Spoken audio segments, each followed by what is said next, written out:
de la vérité qui est d'abord. Ensuite, sa parole. Alors, en parlant de valeurs, hein, je vais sortir du cadre religieux si vous voulez, parce que l'Église évolue dans un cadre, si vous voulez, beaucoup plus large. Hein, c'est-à-dire, la République, je parle du Sénégal précisément, quel doit être le rôle de ceux qui nous gouvernent dans la quête des valeurs? Et parmi ces valeurs, il y a l'unité, Pierre Claver. Mais c'est parce que si peut-être on parle de valeurs, c'est bien parce qu'il y a peut-être un hic quelque part. Il y a une dissonance quelque part. La recherche des valeurs, tout ça. La recherche des valeurs présuppose quand même que les valeurs sont là. Chacun les a, j'allais dire, inscrites même dans son cœur. On peut se dire peut-être même que ces valeurs sont inscrites en nous déjà par la divine providence, mais il faut encore que l'individu baigne dans une ambiance pour toujours les vivifier. Or, il se trouve véritablement que la société dans laquelle nous vivons est une société, on le dit très souvent, qui a perdu ses repères, qui est en crise profonde de valeurs. Et c'est justement cette crise des valeurs qui nous oblige aujourd'hui à penser que la nouvelle citoyenneté, armée de valeurs positives, c'est une citoyenneté qu'il faut quand même repenser.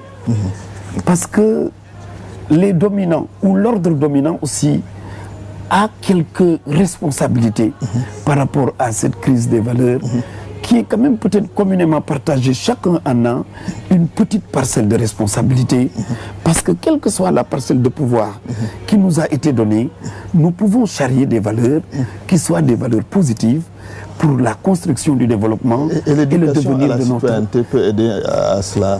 L'éducation à la citoyenneté peut aider au moins déjà à se faire une idée des valeurs universelles. Or, les valeurs universelles se condensent dans la déclaration universelle des droits de l'homme. Le citoyen ordinaire est-il souvent conscient de ses droits? Le citoyen ordinaire sait-il aussi qu'il a des devoirs vis-à-vis de son corps social en général? Je pense que l'apprentissage des valeurs fonctionne sur ces deux registres-là. Le registre des droits inaliénables, mais le registre aussi des devoirs incompressibles. J'utilise un langage pratiquement des économistes. Oui, Abbé Ambroise, en écoutant Pierre Claver, forcément, il y a un recoupement entre ce que la religion prône et ce que, disons, l'éducation à la citoyenneté, l'éducation aux valeurs prône également.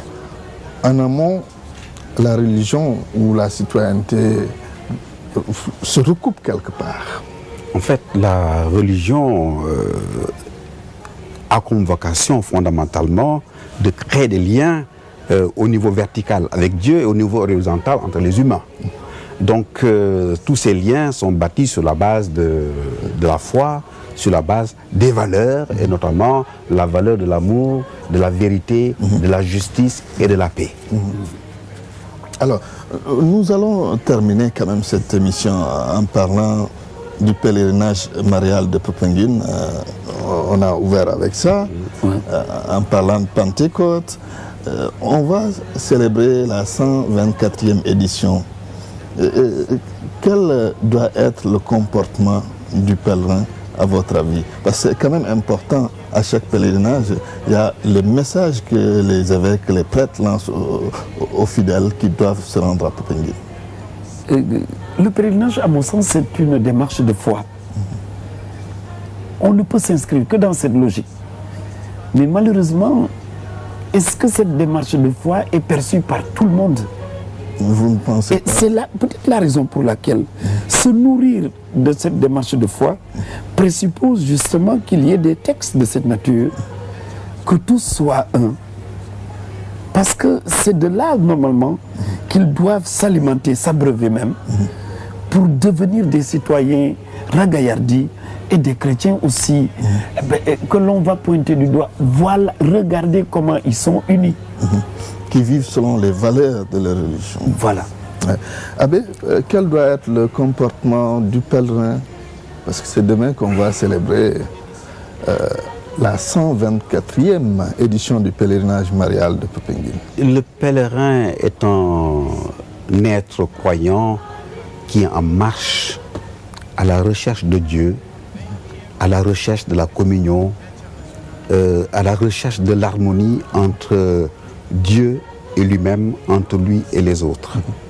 Eh bien, dans son comportement, particulièrement cette année, le souhait, c'est que le pèlerin de 2012 qui va vers le sanctuaire marial de Popenguine aille vraiment à la recherche de Dieu et de l'unité au niveau intérieur, de l'unité, de l'harmonie avec lui-même et de l'unité avec les autres, mais vraiment sur la base de la foi en Dieu et sur la base de l'amour, don de l'Esprit Saint. On constate que chaque année, il y a de plus en plus de fidèles. Ça signifie quoi? Ça signifie quoi? Qu'il y a beaucoup plus de foi. Que les jeunes, les adultes ont pris plus conscience de la nécessité d'être en phase avec Dieu pour vivre et bien dans ce monde.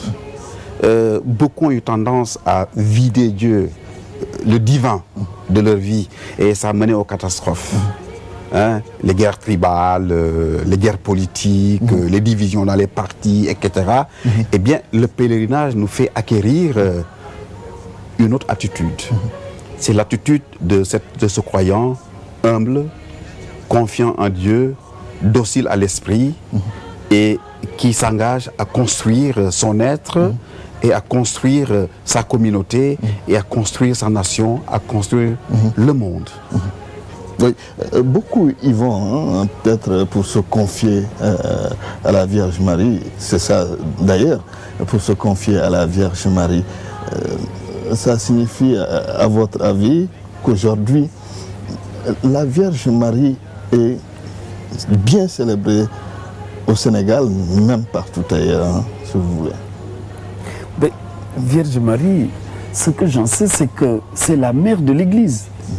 Donc c'est la mère à nous tous. Par conséquent, comme quelqu'un sent l'appel de la maman, comme quelqu'un cherche à se faire protéger, que sa maman le protège, etc.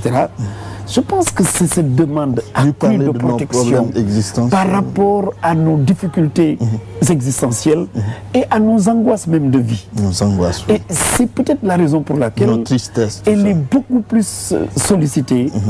Et vous le voyez déjà par le chapelet, combien de fois vous sollicitez la Vierge Marie au nom quand même du Je vous salue Marie. Mère de l'Église, mère des hommes tout court, référence quand même par rapport à toutes les religions révélées. C'est en cela quand même que la Vierge, ça a du sens dans le parcours de la chrétienté en général. Très bien. Nous sommes au terme de cette émission. Nous recevions Abbé Ambroise Tine, secrétaire général de la Caritas Sénégal. Vous êtes prêtre du diocèse de Thiès.